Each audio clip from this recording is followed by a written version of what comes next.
The night air was thick with smoke, and the smell of defeat hung over Washington. On August 24, 1814, President James Madison was a fugitive, fleeing a capital city in chaos. Earlier that day, he'd tried to rally his troops, only to find them routed at Bladensburg. The American militia, once confident, was now scattered and broken. The British redcoats marched unopposed toward Washington, their path clear. The city, symbol of the young republic, was defenseless. As darkness fell, the horizon glowed with fire. The capital was burning. Madison watched from afar as flames consumed the dreams of a nation. Separated from his wife, his government scattered, Madison was left to wonder if the country would survive. Panic gripped the city. Citizens fled in terror, clogging roads with carts and belongings. Rumors spread that the British were burning everything in their path.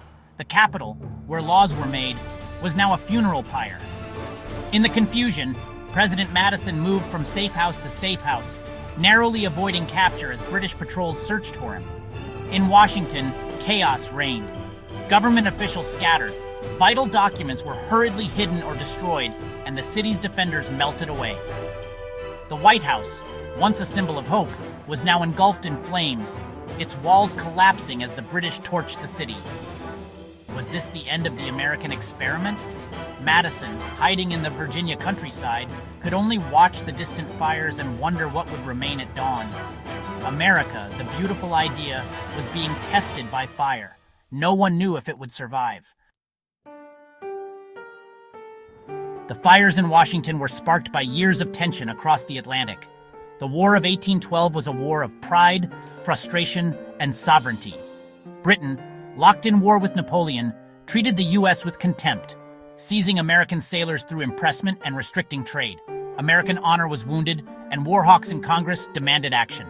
In June 1812, the U.S. declared war, gambling everything. The nation was unprepared, a tiny army, a small navy, and grand ambitions. Warhawks boasted of conquering Canada, but the invasions ended in failure and embarrassment. The war dragged on, inconclusive and bloody. By 1814, with Napoleon defeated, Britain turned its full might on America. The British public wanted revenge. The American burning of York, Toronto, gave them an excuse. They would not just defeat the Americans, they would humiliate them. Their target, the heart of the U.S. government. The plan burned the new capital to the ground. The war had become personal, a battle for national dignity. The fate of the Republic hung in the balance. The British marched south, determined to make the Americans pay. The stage was set for Washington's darkest night. In 1814, Washington was more muddy village than grand capital. Its public buildings stood isolated amid forests and swamps. The city's defenses were almost non-existent. Secretary of War John Armstrong Jr. arrogantly dismissed the threat, insisting Baltimore was the real target. Because of this, little was done to prepare. As the British fleet sailed into Chesapeake Bay, panic set in too late. A hasty defense was thrown together at Bladensburg, mostly clerks, farmers, and shopkeepers. They faced hardened British veterans and stood little chance. The Battle of Bladensburg was a rout, later mocked as the Bladensburg Races. The road to Washington was wide open. The city lay exposed and helpless. The Secretary of War's pride had doomed the capital. The heart of the Republic was defenseless. As battle raged nearby, First Lady Dolly Madison faced her own crisis. She refused to flee until she'd saved something precious, Gilbert Stuart's portrait of George Washington. The painting, bolted to the wall, was a symbol of the nation's founding. With British troops closing in, Dolly ordered the frame broken and the canvas cut free. She would not let the British parade Washington's image as a trophy. The portrait was spirited away to safety. Only then did Dolly flee, moments before the British arrived. Her calm courage saved a priceless piece of American history. In the chaos, her act became legend. On a day of disaster, she preserved a symbol of hope. The nation's spirit survived in a single, rescued painting. Dolly Madison's defiance would echo through history. British troops entered a deserted Washington, finding eerie silence. Their first stop, the Capitol, where Admiral Cockburn mockingly called for a vote to burn it. The answer was a resounding aye. Furniture was piled, doused with gunpowder, and set ablaze. The soldiers marched to the president's house, finding the dinner table set and food still warm. British officers feasted, toasting King George with Madison's wine, a calculated insult. After the meal, destruction began in earnest. Room by room, they gathered anything that would burn. This was deliberate retribution for the burning of York.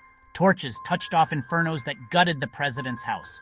The white sandstone walls turned black with soot. The British burned the Treasury, the War Department, and the offices of the National Intelligencer. The fires lit up the night, visible for miles. For Americans watching from afar, it was a vision of hell. Their capital and their ideals seemed to be consumed in one great fire. The destruction was total, the humiliation complete.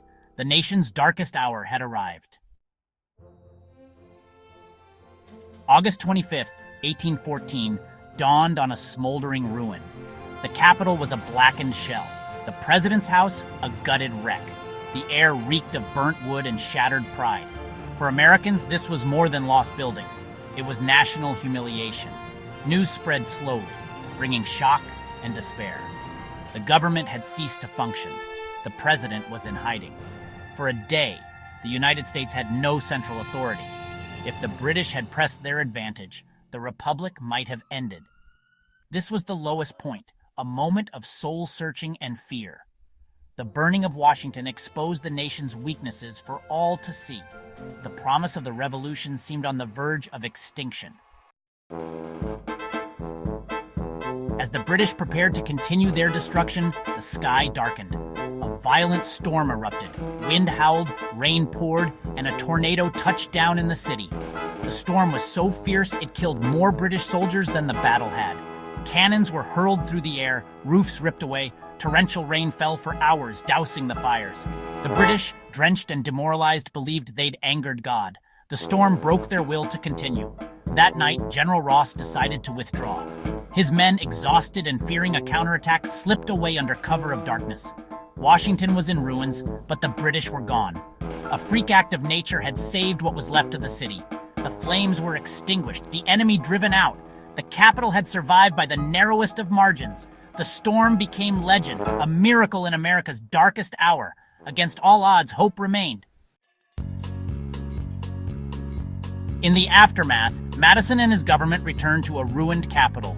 Amid the ashes, something new emerged: unity. The shock of the burning united Americans as never before. Talk of moving the capital was rejected. Abandoning Washington would mean defeat. Instead, Congress resolved to rebuild, grander than before.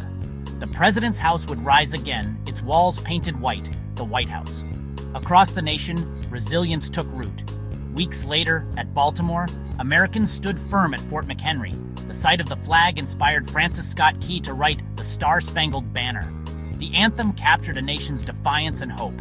The burning of Washington became a baptism by fire. In crisis, Americans forged a new identity, one that would endure. Out of the ashes, the Republic was reborn.